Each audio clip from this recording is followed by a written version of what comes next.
Hey everyone, I am teaching at ASU, as you can see by the sign behind me, this week, which is why I'm not there with you. I'm there next week, don't you worry.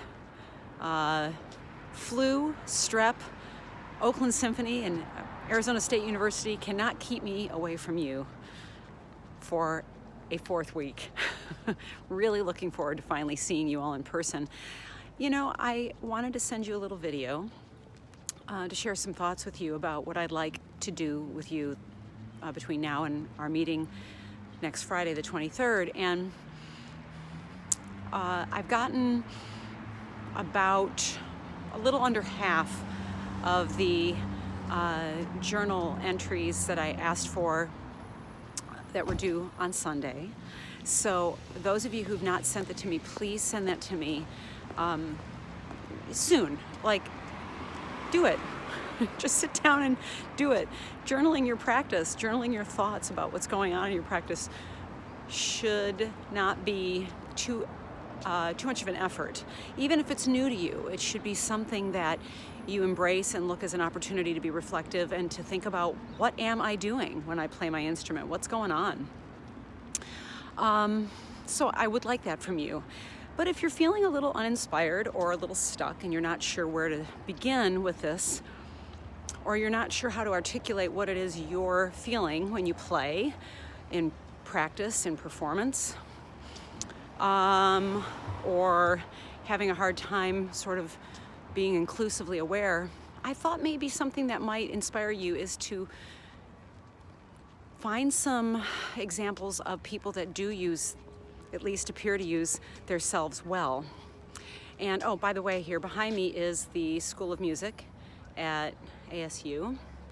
It is a really great facility. And then behind that is, you can't really see it, but back there behind that super cool structure is the dance department, which is where I'm doing my huge body mapping group class tomorrow. They gave me the huge dance studio, which is awesome. I mean, you could land a plane in this room, it's huge.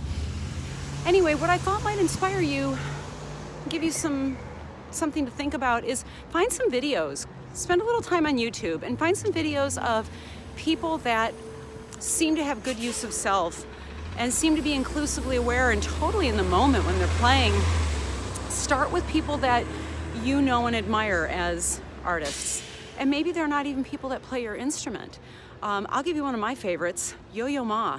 Check out, there's a video that I use in my teaching, you'll see next week, but check out Yo-Yo Ma's work, and I'm sure you all have seen him play, but with this in mind, with this mindset of, sorry, I gotta set my stuff down. I have a cup of tea from the local place around the corner, King's Coffee, and they have amazing loose leaf tea. And they're super friendly, and they remember my drink, and they remembered me from last year, which is amazing. Customer service. And my tea is really hot. So my right hand kind of feels like it is on fire right now, which is why I had to stop. Anyway, Yo-Yo Ma is really awesome to watch because he is so present when he performs.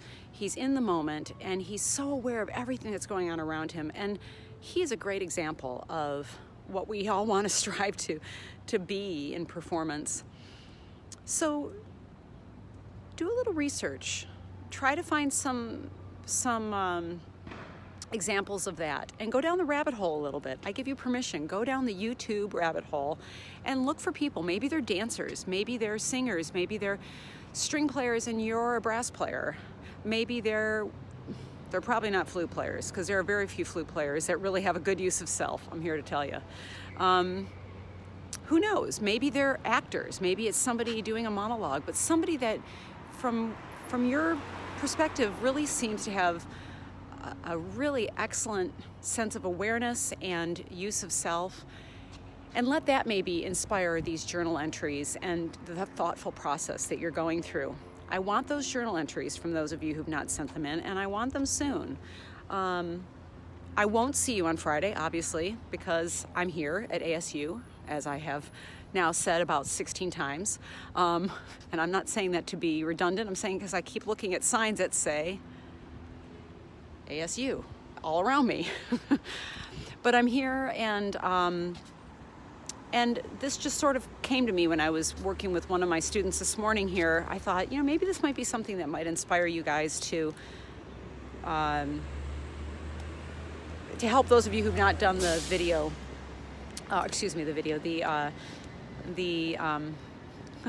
man, I'm spacing out. Sorry. I guess I need to drink my tea instead of carry it. Your journaling. So please do that. And I'm going to really look forward to working with you next week. Next week, I plan to talk a lot about senses and the points of balance. And as far as these videos, if you find something really interesting and you want to share it with me, do. If you find something really interesting and you have any questions about it, ask me. If you find something and you want to share it with the class, we can do that too. I have about 8 or 10 videos that I use in my teaching that are really great examples of people that are doing all the things I want to do as an artist, and not one of them is a flute player. Dancers, singers, yo-yo ma, violinists, other string players, but no flute players. So step outside the box and explore that. I want your project from last weekend, and those of you who've already done that, just keep doing that.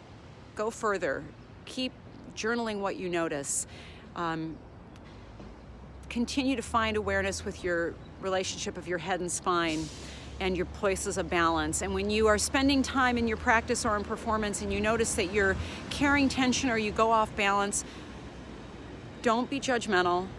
Just be aware and that's curious, interesting, and then bring yourself back to balance. The more we recover, the more it becomes the new habit. Have a great weekend, you guys. I can't wait to see you guys next week, and get those journal entries to me. All right, see ya. Bye. Oh, by the way, no class tomorrow, obviously. Did I mention there's no class tomorrow? Oh, did I tell you guys I'm at ASU? Bye.